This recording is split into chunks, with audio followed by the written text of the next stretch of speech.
집회 중에 그냥 오다 보니까요. 막 정신이 막 집중이 안 돼서 오다가 조금 먹었는데 그래도 주변에 있는 지방에 있는 기도원에 부흥회를 데려갔다가 점심 먹고 이제 다른 분들은 다 들어가시고 운전하셨던 그 장로님이 저에게 이제 차를 한잔 마시면서 그러는 거예요. 강사님, 제가 우리 부인 원장님 속을 엄청 쓰겠습니다. 기도원에 다니면서 보면 이런 분들이 많아요. 그래서 대충 아니까 장로님 무슨 말씀인지 알겠습니다. 그랬더니 그 장로님 하신 이야기가 그런데요. 이런 원장하고 사는 저도 굉장히 힘듭니다. 그래서 이게 이제 저는 많이 보는 상황이라서 급 공감이 가는 거예요. 우리는 흔히 믿음 있는 사람이 믿음이 작은 사람하고 살면 믿음 있는 내가 굉장히 힘든 줄 알지만 아니요. 믿음 없는 사람도 믿음 있는 사람하고 산다고 굉장히 힘듭니다. 아이고 목사님 이 인간이 주일만 됐다고 얼마나 스트레스 받게 하고 신경을 쓰게 하는지 몰라요. 자기가 좀 알아서 가면 되는 것을 빨리 가자고 해야 그때서야 뭐 나오고 운전을 해주면서도 막 잔소리가 많고 미리 나와서 기다리고 있고 같이 가서 기도하고 그러면 얼마나 좋아요. 그런데 또 늦게 나온다고 해서 뭐 교회 간다고 해서 아이고 어디 봐. 믿음이 작은 이 남편하고 함께 신앙생활을 권사님도 굉장히 힘들지만 이렇게 믿음이 좋은 권사님하고 함께 신앙생활하는 믿음 작은 집사님도 굉장히 힘들다 이 말이에요. 이해가 되십니까? 네. 저는 믿음이 작아요. 아무리 봐도 작아요.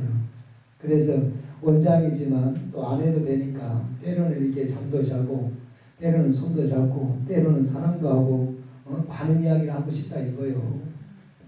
그래서 기다렸다가 모처럼 사랑을 하고 싶어서 손을 딱 잡았는데 주여 그래 버리니까 이 마음이요.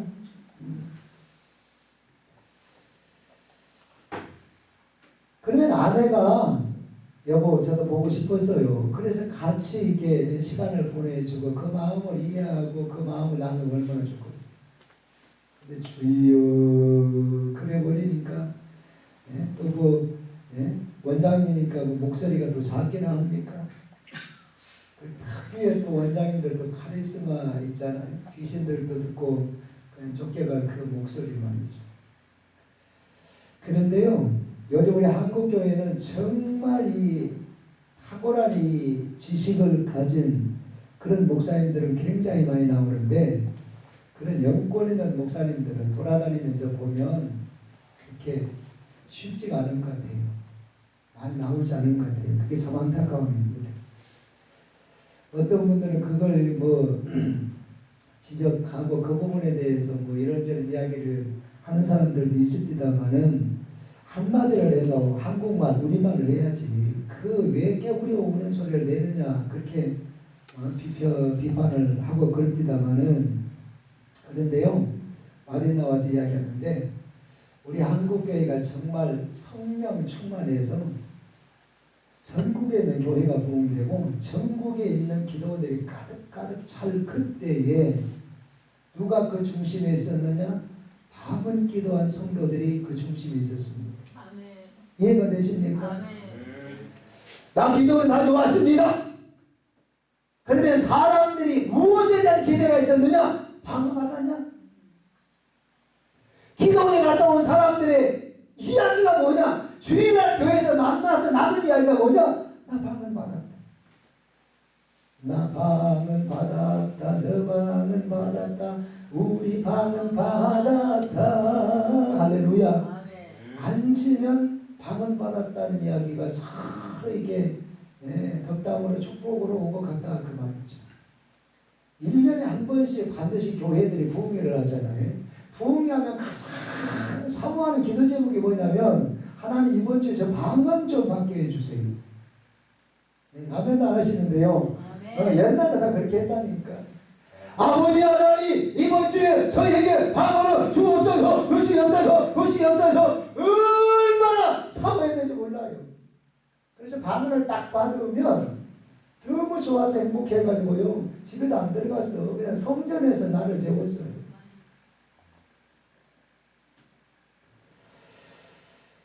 그래서 한국교회 성도들에게 이 방언이 굉장히 행복을 줬습니다.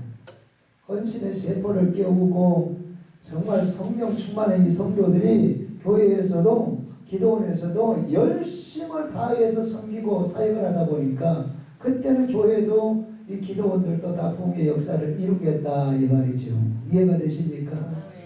그런데 지금 이 좋은 이 은사를 사람들이 잘 사모를 안 하는 것 같아요. 지금은 이 좋은 이 귀한 이 방언을 받고 나서 그냥 무지 그냥 다시 창고에다 놔두는 그러한 사람들이 굉장히 많고, 그러다 보니까 아주 귀한 헌신자들이 한국교회에 점차 사라져가는 것을 전국의 부흥에 다니면서 수없이 봅니다. 방언 기도로 영을 깨우는 그러한 능력이, 그러한 기도가 우리에게 있어야 될 줄 믿습니다. 믿습니까? 여러분 방언 기도가 얼마나 좋은지 잘 아시잖아요. 저는 하루에 3시간에서 4시간을 반드시 이제 기도를 하는데요. 한 시간, 비율을 보면 1시간 정도는 우리말로 하고 약 3시간 정도는 계속 이 방언으로 이게 기도를 하는 것 같아요. 우리말 기도가요 10시간 할 수 있는 이 분량을 방언 기도는 1시간이면 소화해 됩니다. 더군다나 우리말 기도가 깊이 들어가려면 2시간 이상을 해야 되잖아요. 그런데 방언 기도는 바로 이 기도의 집중력이 깊이 들어갈 수 있는 그런 통로, 그런 길이 빨리 열려서 굉장히 방언 기도의 유익이 우리에게 있습니다. 더군다나 우리말로 3시간 기도하려고 그러면 방언 기도에 도움이 없이는 이 3시간 기도하기가 상당히 힘듭니다. 1시간 기도하려면 반드시 방언 기도가 함께 해줘야 됩니다. 여러분 우리가 기도를 하다 보면 목회자지만 봉사들도 마찬가지고 성도들도 마찬가지인데요. 기도가 갑자기 막 버벅거릴 때가 있어요. 막힐 때가 있어요. 이때도 우리가 그냥 진땀을 흘릴 필요가 없고 그냥 버벅거리고 막 딴소리 찾고 그냥 춤꿀떡꿀떡 삼켜가면서 살 필요가 없고, 이때 방언을 딱 하게 되면 이 기도가 트입니다. 우리가 엎드려서 기도를 하는데 회개가 잘 안 돼요. 회개가 잘 안 될 때도 딱 먼저 우리가 방언을 하고 시작을 하면 우리가 이 회개의 영이 우리 마음이 심령이 열려요. 이해가 되십니까? 그래서 이 방언 기도를 사도 바울은 영의 기도다 그렇게 말씀을 합니다. 여러분 설교가 2가지가 있어요. 하나는 우리 마음을 치는, 마음을 때리는 설교가 있고, 하나는 우리의 영혼, 이 영을 때리는 이 설교가 있습니다. 기도도 2가지가 있더라 이 말이죠. 고린도전서 14장 15절 말씀에 보니까 사도 바울이 내가 영으로 기도하고 또 마음으로 기도하며 그래서 여기에서 영으로 기도하는 이것은 방언 기도를 이야기합니다. 마음으로 하는 기도, 이것은 우리가 혼의 기도, 흔히 우리가 이야기하는 우리말 기도를 혼의 기도라 그렇게 이야기를 합니다. 중요한 것은 어쨌거나 이 영의 기도를 많이 할 수 있어야 되겠다. 더 신령한 은혜를 사모하면서 정말 하나님과 더 가까이 갈 수 있는 그 지름길 같은 영의 기도가 우리에게 있어야 되겠다. 특별히 이렇게 기도원에 와서 이렇게 연합성에 내지는 우리가 부흥회 하는 기간에는 영의 기도를 좀 많이 했으면 좋겠어요. 그 순서들도 마찬가지예요.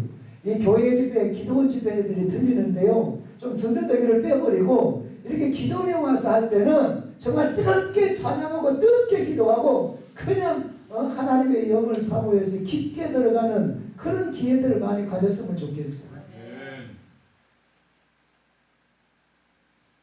어쨌든 우리는 남을 이 비판하는 그거를 거를 좀 자제해야 되겠다. 믿습니까? 아멘. 왜 그런 거 아니? 여러분 목소리가 작았던 사람들 기도를 많이 하게 되면 목소리가 커지고 목이 또 목소리가 굵어집니다. 제가 이렇게 목소리가 허스키한지 아십니까? 종종 저에게 누가 그래요. 가끔 누가 눈 꼭 감고 목사님 소리를 들으면 유해진 목소리 같아요. 그러는 거. 아니요. 저도 처음에 여러분 아나운서 목소리처럼 독소리 났어요. 그런데 은혜의 맛을 알고 보니까 더 깊은 은혜를 사모하다 보니까 부르짖어 기도하다 보니까 애통해하면서 기도하다 보니까 부르짖어 기도하다 보니까 목이 쉬더라는 거죠. 이렇게 보면 나가서 이게 목을 이게 사용을 하니까 목이 쉴 수밖에 없어요. 더군다나 제가 설교 시간 여러분 들어보잖아요. 제 목소리가 또 어지간히 또 소낙대기를 지릅니까? 그러니까 낭낭한 목소리가 나올 여가도 없고 시간도 없고 그렇잖아요. 중요한 게 있습니다. 이 속에 영성이 있더라는 거예요. 아멘. 이 속에 간증이 만들어지더라는 거예요. 아멘. 이 속에 성령의 역사가 있더라는 거예요. 아멘. 예, 아는 분들은 다 뭔 말인지 알아요. 하루에 3,000명이 나 예수 믿겠습니다 이렇게 돌아온 그렇게 만들었던 장본이 이 베드로 사도가 이게 부흥했던 현장에는 지금처럼 영양시설이 없잖아요. 그러면 그 많은 사람들을 놓고 회개하라 천국이 가까웠느니라 그렇게 해가지고 여러분 어느 기척했어요? 저 뒤에 있는 사람 들렸겠냐고. 회개하라 천국이 가까웠느니라. 아멘. 목이 터지도록 선포했을 거 아니에요. 아멘. 그 속에 능력이 있었다. 그 속에 마음을 치는 영혼을 흔드는 아름다운 역사가 그 말씀 속에 있었다. 이해가 되십니까? 네. 그러니까 그 목소리가 쉬어서 이제 낭낭하게 나올 수가 없다 그 말이죠. 그러니까 나중에 가면 할렐루야 이렇게 나오잖아요. 그러니까 이 원장님도 남편의 입장에서 여자가 좀 당당하게 여보 저도 보고 싶었어요. 그럼 얼마나 남자가 장모님이 힘이 나겠어요.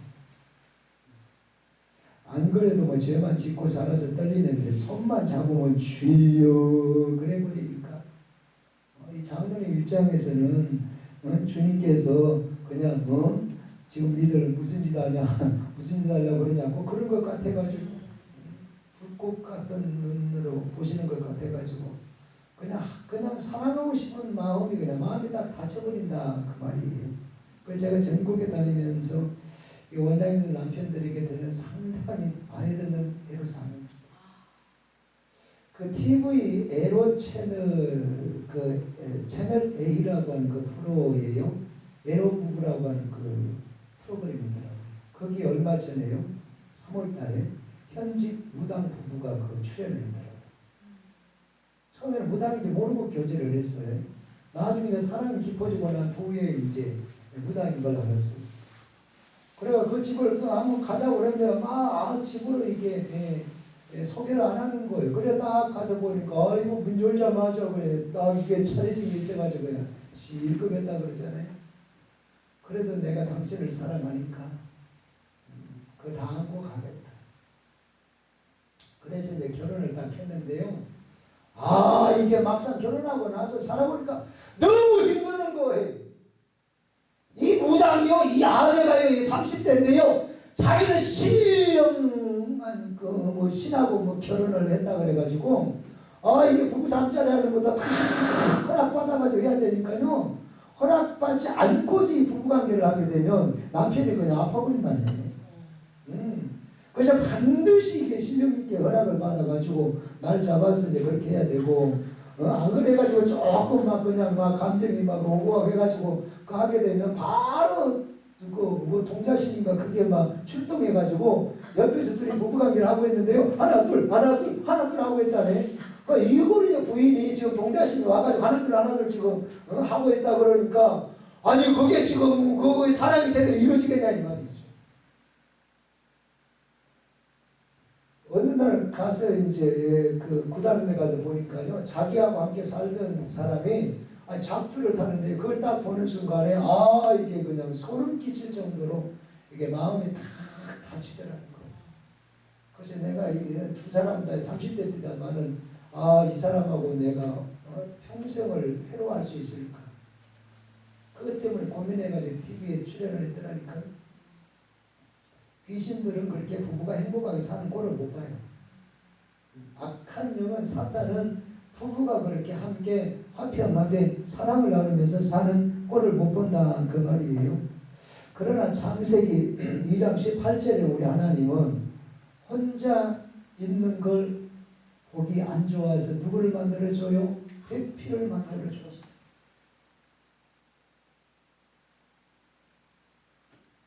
그 말하지라 오히려 부부는 한 몸을 이룰지라 한 몸을 이루라는 것을 하나님 우리에게 강조를 하십니다. 그래서 크마 많고 부부의 이러한 이게 가정의 이러한 행복을 하나님은 존중하고 그걸 인정하고 또 사랑해 주시고 응원해 주시는 분이다 그 말이죠. 그러나 똑같은 이게 결혼을 해도 예수 믿고 해야 돼요. 뭔 말인지 알겠어요? 네, 악한 영이 와가지고 동자신이 와가지고 하나둘 하고 있으면 아이 그게 하겠냐고요. 네? 부부가 있다 보면 손도 잡고 싶고 일하고 싶은데 이거 허락받아가지고 날 잡아가지고 해야 된다면 이거 얼마나 힘들겠느냐 이 말이죠. 그래서 우리 예수 믿기를 참 잘한 것 같아요. 이해가 되십니까? 그러면 내가 주를 위해서는 살았지만 그러나 아내와 한 몸을 이룰지라고 하는 이 삶에는 내가 좀 부족함이 있었다. 그래서 여기에서 뭐가 있어야 되느냐? 협력하는, 네? 그래서 나를 돌아보고 서로 맞추어가는 노력이 있어야 되겠다. 이게 균형이라 그 말입니다. 이해가 되십니까? 여러분 제가 전국을 다니면서 세미나도 하고 이제 부흥회도 하고 교회고 뭐 기도원이고 해외 나가서 이렇게 쭉 합니다만은 만약에 강사에 내가 말씀을 편협적으로 선포한다면 제 설교를 듣는 제 메시지를 듣는 그 많은 성도들 그 많은 기도원 많은 교회들 무지하겠습니까? 그 사람들의 신앙이 균형 잡힌 신앙이 되겠냐 이 말이죠. 그래서 이 강사에 선포하는 이 말이 균형 있는 선포가 굉장히 중요합니다. 목회자의 균형 있는 말씀 선포 굉장히 중요하다 이 말이에요. 이해가 되십니까? 네. 우리의 목회는 균형이 있어야 되겠다. 부흥사도 균형이 있어야 되겠다. 우리의 삶도 균형이 있어야 되겠다. 아멘 좀 해봐요. 지금 우리 한국교회는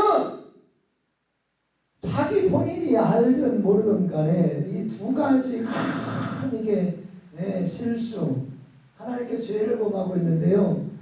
첫째는 성령님을 너무 무시하는 죄를 짓고 있다는 사실을 깨달아야 돼요. 말은 그래 성령님 모시고 있습니다. 성령님 안에 있습니다. 말은 그래. 근데 신앙생활하는 걸 보면 사역하는 것을 보면 성령이 완전 무시해버립니다. 성령님 인격적으로 대하지를 않습니다. 성령님 의지하지를 않습니다. 성령님은 조기나 놔두고 지 혼자 지 고집대로 지 방식대로 지 판단대로 지 감정대로 다 해버립니다. 여기에서 우리는 다시 깨달아야 됩니다. 특히 장로교 안에 그런 이제 배단들이 많은데 그런 우를 범하는 게 많은데 한번 돌아가야 되겠다 이 말이죠.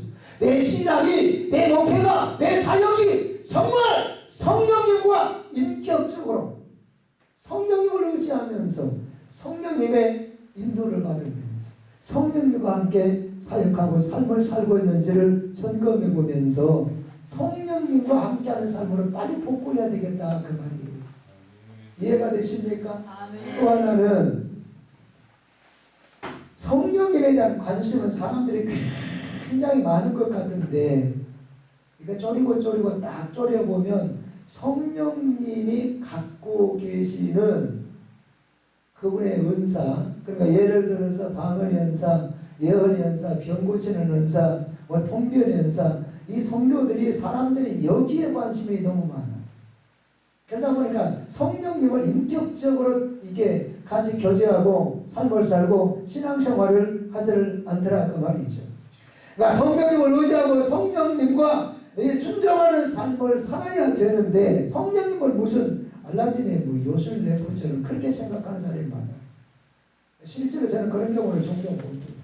기도원에 딱 가서 보면 은사집이 한답시고 뭐 몇 명이서 앉아가지고 하는 이야기들이 뭔지 알아요? 성령 역사에 주옵소서. 더 지금 성령님 역사하십니다. 더 지금 성령님이 하십니다. 더 여러분, 성령님은 우리보다 밑에 있는 존재가 아니라는 사실을 깨달아야 됩니다. 국민들이 대통령에게 반말하는 걸 봤습니까? 하나님은, 이 성령님은 하나님이시고 우리는 피조물이라는 사실을 알게 됩니다. 피조물인 우리가 어떻게 하나님을 막 그냥 무슨 종벌이듯 그냥 그렇게 부리는 경우가 되어 있고, 그렇게 막 반말을 해가면서 그냥 그렇게 함부로 내뱉는 그런 언어를 우리는 굉장히 경계해야 되고, 사실상 우리는 두려워해야 됩니다. 이해가 되십니까? 하나님께 관심을 갖는 게 좋지만 이 성령님은 내 어떤 목적, 수단, 방법, 요거를 위해서 이게 이용하려고 생각하면 안 된다.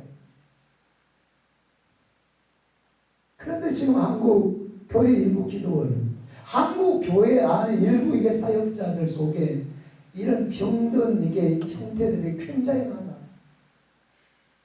지난주에도 이게 대구에서 저희가 어떤 분이 40대 초반의 분인데 11시가 넘었는데 전화가 와요. 제가 사역을 마치고 피곤해서 쉬려고 제가 지금 통화를 할 그게 안 됩니다 했는데도 워낙 자기가 이제 마음속에 불안함이 있으니까 막 일방적으로 말을 하는데 또 끊을 수도 없더라고요. 제가 착하게 보이잖아요. 끊을 수도 없고 그걸 들었어요. 내용이 뭐냐, 자기는 장로교를 섬기는 사람이에요. 직분자도 아니에요. 이제 교회 나간 지 얼마 안 됐어요. 근데 누가 부흥회 가면 은혜 받는다더라 해가지고 그 대구 안에 뭐 순복음교회에서 부흥회를 한다 그래서 그 길을 이제 참석을 했다네. 그랬더니 거기에서 신상에 대한 이거 자료를 달라고 그래서 그냥 뭐 편한 마음으로 이제 신상 뭐 전화번호 이렇게 이름 이렇게 알려줬는데 자꾸 전화가 오더라고요. 그래서 또 이제 집회한다 그래서 또 계속 전화가 오고 그러니까 그냥 또 갔대요. 가가지고 이제 말씀 끝나고 이제 합심기도 끝나고 일어서서 가려고 하니까 목사님이 나무라고 축복기도 받고 가라고 그러더라네. 목사님 축복기도 받고 가라니까 또 뭐 순한 양이 뭐라고 할 수 있겠습니까? 그래 기다렸다가 이제 기도를 받는데 이 기도를 딱 시작하더니 자기 이름이 예를 들어서 홍길순인데 홍길순이로 뭘로 딱 바꿔버리더라네. 하나님 이름을 바꿔주시네. 그러면서 이름을 바꾸면서 기도를 하더라는 거죠. 그러면서 또 이어서 하는 이야기가 하나님이 그 교회 그만두고 이쪽 교회로 와서 섬기라 그럽니다. 그러더라네. 그러니까 기도받고 나서 이게 행복해야 되는데, 감사해야 되는데, 기쁨이 있어야 되는데, 감동이 있어야 되는데, 그게 있는 게 아니고, 뭐 이런 게 있냐. 이해가 안 되어져서 이게 전화를 안 걸어요. 어느 분은 또 기도원에 갔더니 기도원에서 강사가 그러더래요. 이게 예물을 준비해 와서 기도를 받으라고. 그래서 예물을 준비해 갔대요. 가서 이게 딱 예물을 드렸더니 기도를 딱 해주고 난 뒤에 그러더래요. 나가는 그 교회 그만두고 이 기도원에 와서 섬기라고. 그래야 남편의 일, 자녀의 일이 풀린다. 여러분, 이런 사역자들이 병든 이것들이 결국 기도원을 병들게 만들고, 이런 병든 사역자들 때문에 한국교회가 병이 들고 세상 사람들과 하여금 지탄을 받는다는 사실을 우리가 깨달아야 돼요. 성령을 너무 무시해도 안 되고, 성령을 내 마음으로, 내 마음대로, 내 유익, 내 욕심대로 이게 그걸 채우기 위해서 활용하면 그건 안 된다 이 말이에요. 이해가 되십니까? 여러분, 진짜 은혜자들은 신앙이 말이 아니라 삶에 있고 실천에 있다고 하는 사실을 우리는 고백해야 되고 깨달아야 됩니다. 있습니까? 교회들도 마찬가지예요. 교회가 정말 은혜 있는 교회는 미션 처치를 꿈꿉니다. 그러려면 우리는 무엇을 해야 되냐? 이전보다 성령을 성령을 더욱더 의지해야 됩니다. 이전보다 성령을 더 사모해야 됩니다. 성령님 나를 도와주옵소서. 약함을 도와주옵소서. 부족함을 채워주옵소서. 성령으로 충만케 하여 주옵소서. 인간의 힘으로 도움이 되는 것이 아니라 오직 주의 영으로 된다는 사실을 인정하고 성령님께 더 구하고 의지하고 나아가야 된다. 그 말. 이해가 되십니까? 그럴 때 성령께서 우리 모두를 바른 길로 인도해 주시고 선한 역사 이루어 주실 줄로 믿습니다. 요한일서 2장 27절입니다. 너희는 주께 받은 바 기름 부으니 너희 안에 거하나니 아무도 너희를 가르칠 필요가 없고 오직 그의 기름 부으심이 모든 것을 너희에게 가르치며 참되고 거짓이 없나니 너희를 가르치신 그대로 주 안에 거하라 그랬습니다. 아무도 너희를 가르칠 수가 없대요. 가르칠 필요가 없대요. 이 마이크를 통해서 이 전파를 통해서 들려지는 저의 목소리가 여러분 아무리 들어도 뭐 능력 없어요. 대표회장님, 뭐 본부장님, 제 설교 뭐 한두 번 들었습니까? 뭐 설교 듣고 뭐 변화가 있습니까? 우리 인간의 말은요 변화가 없어요. 변화가 되지도 않아요. 성령님께서 주장해 주시고 성령님께서 이끄시고 성령 우리 마음을 흔들어 주시고 요동치게 주셔야 우리 마음속에 오셔서 역사해 주셔야 되는 것이지 사람은 사람을 가르칠 수가 없다 이 말이에요. 그래서 저는 성령님께 기도하는 거예요. 성령님, 이 시간 이 마이크를 통해서 이 전파를 통해서 성도들의 귀에 마음에 역사해 주옵소서. 그래서 저들의 마음속의 귀에 하나님의 말씀이 음성이 들려지게 하여 주옵소서. 하나님의 성령의 역사가 저들의 가슴에 첫동하게 도와주시고 저들의 마음을 흔들어 주옵소서. 우리가 드리는 예배가 그런 예배가 되어야 될 줄로 믿습니다. 네? 기도도 그럴 것 같아요. 기도도 우리가 직접 해보잖아요. 부르짖는 기도를 해야 될 때가 있고 조용조용하게 은밀한 중에 기도해야 될 경우가 있잖아요. 묵상기도는 묵상기도의 특징이 있고 부르짖는 기도는 부르짖는 기도의 특징이 있더라 그 말이죠. 균형이 잘 맞아야 되겠다. 이해가 되세요? 야곱의 경우를 보면은 이게 자기 직업이 이제 팥죽 끓이는 거 아니에요? 팥죽을 다 끓여놓고 이제 식사기도 할 거 아니에요? 아버지 하나님 오늘도 일용할 양식 이 팥죽을 맛있게 끓여서 먹게 해주셔서 참 감사합니다. 이건 살살 해야 맞는 거죠. 그죠? 조용하게 해야 맞는 거 아니에요? 제발 식사기도는요 좀 조용하게 살살 했으면 좋겠어요. 우리 식사기도 할 때 특히 강사나 목사님들은 식사기도 할 시간들이 많잖아요. 기회들이 많잖아요. 그러니까 좀 밥상으로 떨어져서 있으면 좋겠어요. 이 테이블하고 가까이 앉아가지고 조용하시고 자리로 오시고 아이고 그냥 파편이 툭툭 눈 다 뜨고 봐봐요. 파편이만 튀기가지고 아이고 그냥 들어오서 밥 먹는 그거 식사기도 할 때는 좀 조용하게 살살 그렇게 하면 좋겠어요. 왜냐면 더군다나 가까이 앉아가지고 해버리니까 자기도 다 먹을 것도 아니고 그렇게 하니까 그냥 아이고 이 비위 약한 사람들은 그 밥 먹기가 상당히 곤란하다니까. 아니 식사기도는 이렇게 살살 하는 것이 훨씬 더 은혜스럽다.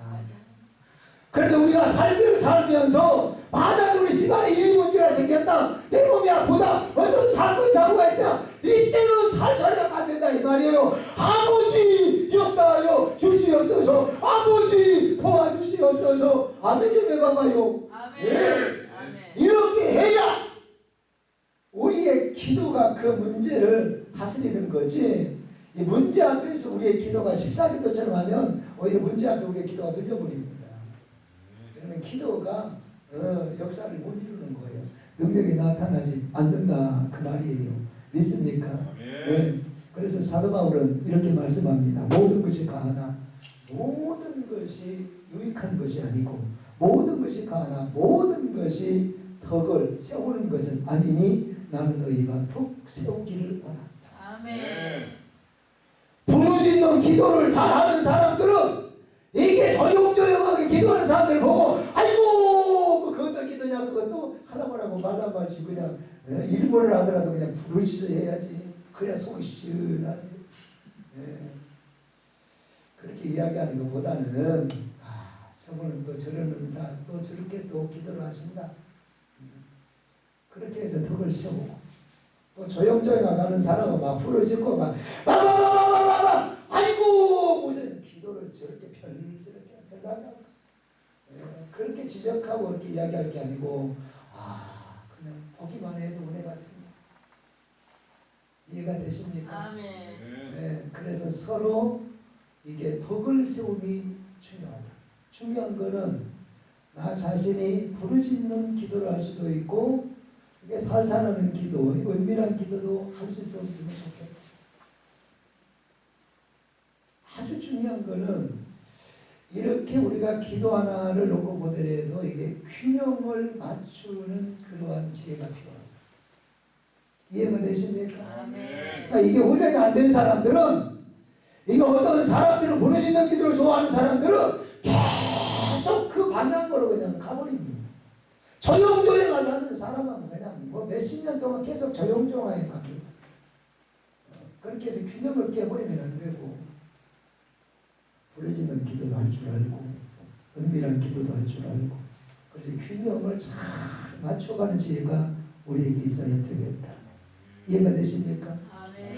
우리 사회도 그렇고 우리 민족도 그렇고 열방도 그렇고 지구촌 전부 다 이 코로나 때문에 균형들이 다 이렇게 무너져 가잖아요. 정치적인 균형도 사회적인 균형도 산업도 사회도 균형들이 이게 무너져 가요. 우리 교회는 안 그렇습니까? 교회들도 이게 자꾸 비대면 예배가 많다 보니까 균형이 자꾸 깨지고 교단들도 그렇고 교계도 그렇고 균형이 자꾸 깨져요. 그러다 보니까 마치 팽이가 돌다가 중심을 잃고 그냥 비틀거리는 것처럼 곳곳에서 이 균형이 맞지 않아서 거기에 따른 이 파장들이 좋지 않은 영향력 그러한 어떤 결과들이 상당히 많습니다. 여기에서 우리는 다시 한번 이 균형을 잃어버리면 안 되겠다. 균형이 꼭 여러분 균형이 관계를 건강하게 만들고 균형이 선한 역사를 이루고 균형이 사람과 사람 관계를 아름답게 한다는 사실을 알아야 돼요. 그래서 우리가 이 균형을 이루어가는 노력을 많이 해야 되겠다. 교회에서도 우리의 목회가 균형 있는 목회를 할 수 있도록 해야 되고 목회자들과의 관계에서도 균형을 맞춰야 되고 친한 사람들 그러면 계속 친하고 안 그러면 또 다른 사람을 돌려놓고 또 지적하고 중재하고 소외시키고 단체에서도 그러잖아요. 친한 사람들끼리만 친하고 안 친한 사람은 완전히 한 단체 안에 들어와 있으면서도 그냥 꼭 북한에서 넘어온 사람이 돼야 되지. 그래 가면은 그냥 혼자 그냥 이렇게 돌다가 그냥 누가 환영해 줄 사람도 없고 이야기해 줄 사람도 없으니까 그냥 혼자 자기 혼자 그냥 커피 마시고 커피 이거 갖고 그냥 오는 사람. 이런 균형들을 단체든 교회든 우리는 특히 리더고 지도자들이니까 이 균형을 잃지 않도록 굉장히 노력을 해야 됩니다. 아멘. 이해가 되십니까? 아멘. 우리 사역 전반에서 이러한 지혜가 우리에게 있어야 될 줄로 믿습니다. 아멘. 네. 저희 고향이요 전라남도 장성호 북가면 담전이 426건지 바로 그 옆에가 남경산 기도원이었어요. 제가 남경산 기도 집에 있다면서요 우리 집에 그 가까운 데도 전 집에 집중한다고 집에도 못 가고 바로 그 옆에 우리 동네 옆에 용들이라고 그 오리집에 가가지고 점심 식사를 먹으면서도 거기서 조금 2km만 가면 우리 동네인데 거기를 못 달렸네. 사역에 집중한다. 제가 6월 첫 주에 이게 아름다운 기도원 이게 대전에 잡혀 있고 10월 달에 남경산 기도도 일정이 잡혀 있는데요. 올라오면서 보니까 남경산보다 여기가 더 원해야 돼요. 찾아오는 거에 여기가 더 원해요. 제가 이 장성에서 이제 어린 시절을 이제 보냈는데요. 농사를 이제 많이 짓는 집이다 보니까 이 가을이 되면요, 이 참새들이 얼마나 돌력에 와가지고요, 그냥 농부들을 그냥 괴롭히지 몰라. 지는 일도 안 하는 것이 와가지고 실컷 그냥 그 농촌에 있는 사람들이 농사 다 주는 거 지가 와가지고 공짜로 다 그냥 막 손 안 대고 굽으려고 그래갖고 못된 참새들이 참 많습니다. 그래서 이게 쫓으려고 이제 허수아비를 만들었잖아요. 허수아비를 만들어 저 허수아비 많이 만들었습니다. 곳곳에 막 세워놓습니다. 그 허수아비라도 보고 도망가라고. 근데 이것들이 또 야가가지고 안 도망가던 허수아비 보고. 요즘에는 많이 또 개발이 됐습니다만 우리 또 있을 때는 또 그런 또 방법이 있었어요. 허수아비가 효과가 없으니까요. 그 바람개비 있잖아요. 바람개비를 또 만들어 가지고 이제 또 크게 작게 만들어 곳곳에 또 칼라 해가지고 이렇게 해놓으니까 그 조금 처음에 효과가 있더라고요. 그래 이제 바람개비를 여기저기 딱 해서 딱 세워놓고 간간히 가가지고 제대로 돌아가는 것만 보면 되는 거예요. 근데 한 번은 제가 노래 가는데요. 이게 바람개비가 이게 안 돌아가는 거예요. 그래서 왜 안 돌아가지? 그래서 가까이 가서 보니까 바람개비 날개가 4개잖아요. 4개인데 1개가 부러졌더라고요. 계속 돌아가니까 지쳐가지고 이것도 날개 하나가 부러졌더라니까. 그래서 제가 여기에서 아니 4개 중에 1개 부러졌는데 3개나 달려있으니까 돌아야지 하나 없다고 이거 안 두냐. 여기서 제가 아주 중요한 걸 깨달았어요. 4개가 붙어 있어서 균형이 딱 맞추니까 이게 돌아가지, 바람이 불어 돌아가지. 날개 하나가 부러지니까 이게 아무리 바람이 불어도 균형이 깨지니까 돌지 않는 거.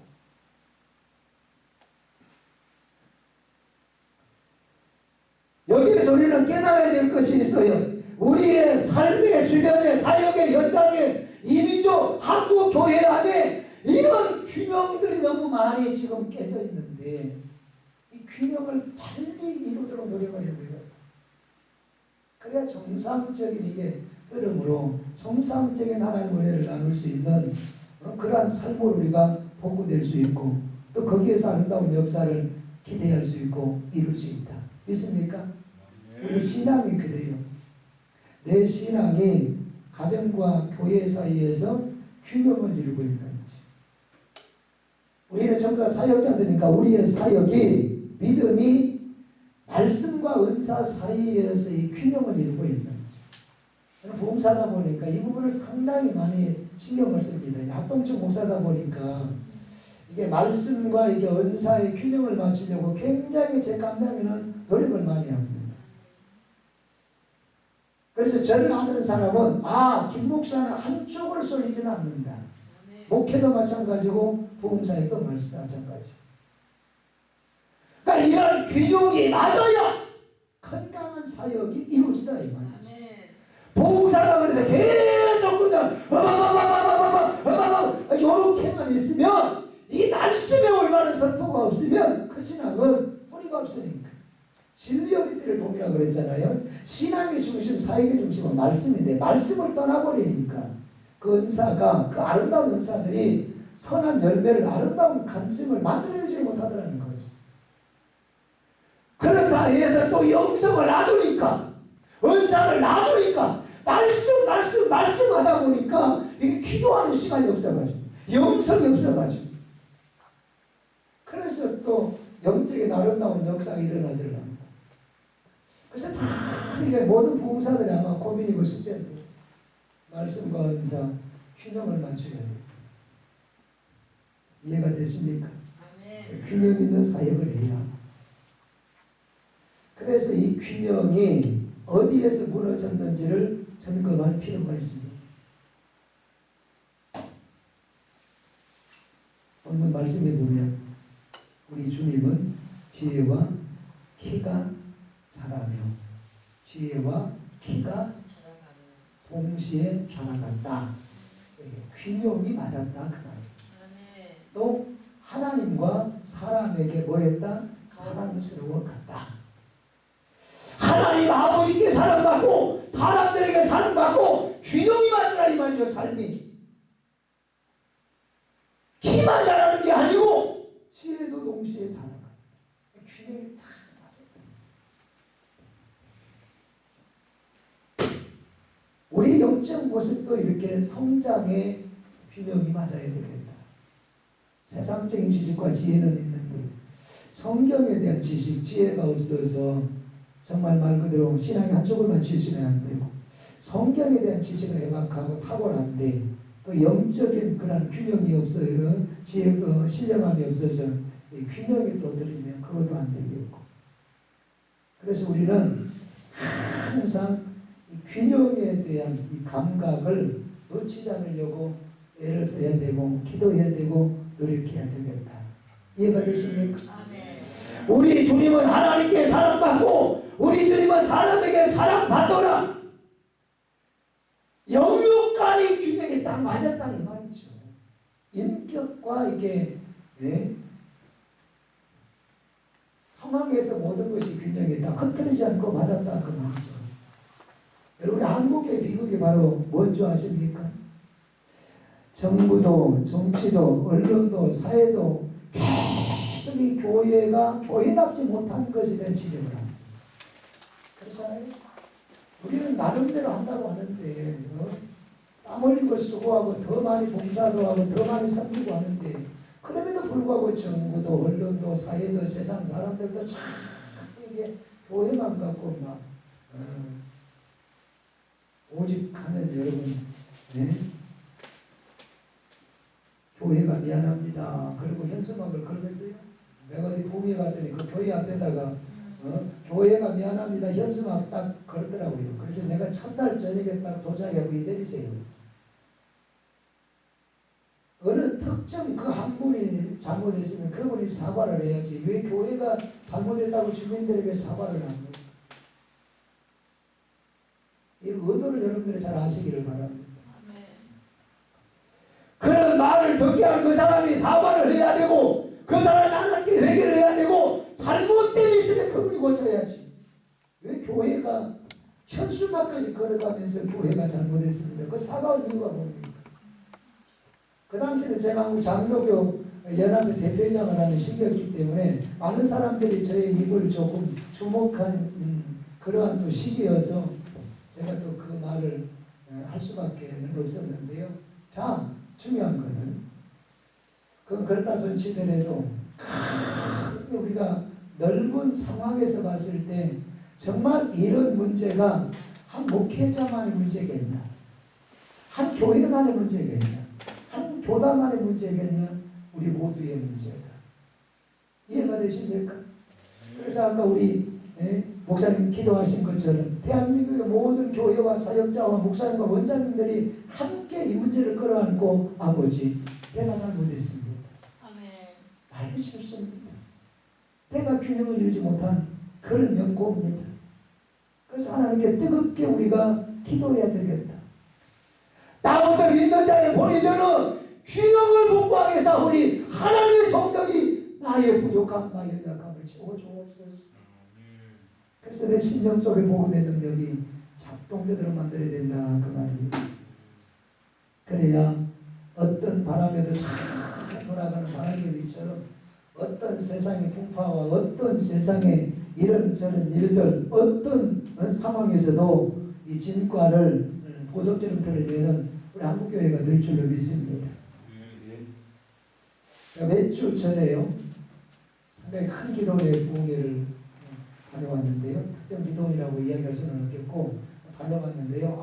이 생각보다 이 성도들이 굉장히 많이 오더라고요. 그래서 제가 은혜를 굉장히 많이 받았어요. 상황이 지금 굉장히 안 좋아요. 보건소에서 막 공무원들이 막 전화가 막 그냥 불이 나고 오더라고요. 그런 상황 속에서도 그냥 하나님께 맡기고 밀고 나가는데요. 제가 은혜 받았어요. 그분들은 또 저의 어떤 그 집회인도 은혜 받았다고 그러지만 나는 또 그분들의 열정, 그분들의 기도의 안성 그것 때문에 저는 은혜를 많이 받았어요. 집회를 인도하고 나와서 그 원장님 차를 마시면서 저에게 그러더라고요. 목사님,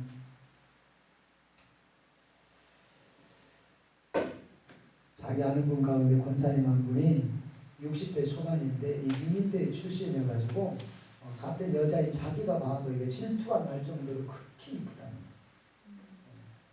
계속 그러니까 나도 한번 보고 싶더라고요. 계속 그분 칭찬을 하니까. 근데 이분이요 결혼을 조금 이게 넉넉한 사람하고 해야 되는데 이게 조금 이게 좀 전라도 말로 옹상한 사람, 옹상이 뭔지 알죠?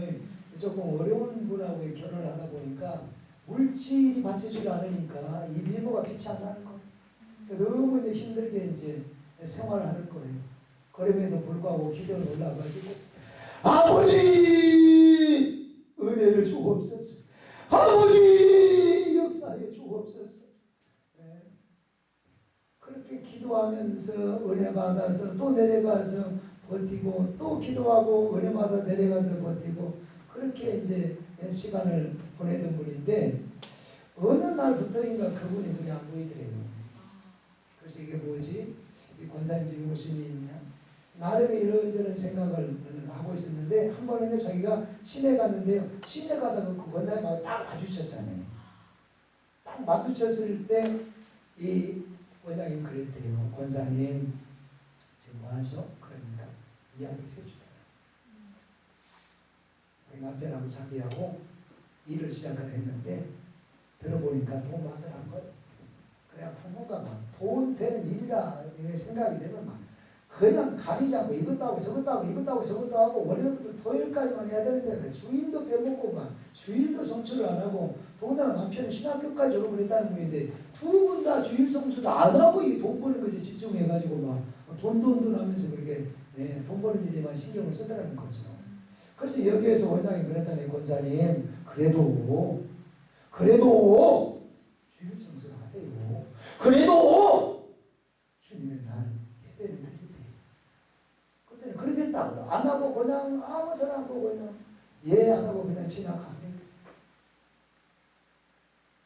한 2주 정도 지나고 난 후에 메시지가 와서 딱 보니까요. 세상에 그 권사님이 돌아가셨다네. 원래 있다는 거 봐.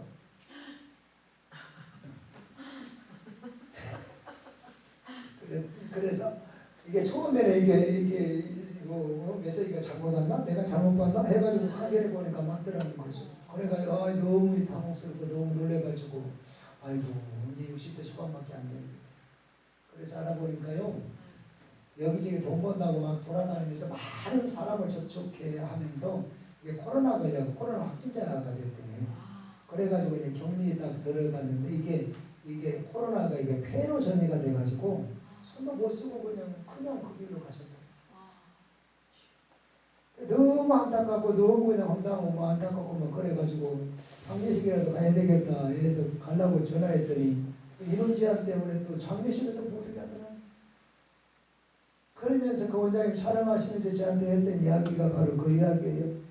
목사님 그때 길가에서 만났을 때 어떻게라도 내가 교회를 끌고 왔어야 돼.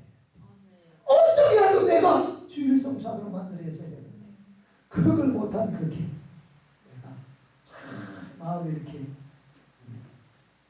괴로울 수가 없고 강하게 그 기회를 놓치지 않고 주일 성수하도록 만들었어야 돼. 그걸 못한 게 그렇게 후회가 된다는 말씀입니다.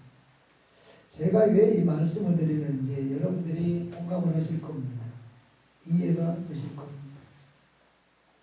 예수 믿는 우리는 사역하는 우리는 너무 세상 쪽에 세상 문화에 빠져 있으면 안 되고 하나님 쪽에도 영성 쪽에도 은혜 쪽에도 말씀 쪽에도 우리가 관심을 갖고 균형을 맞춰야 되겠다. 이해가 되십니까?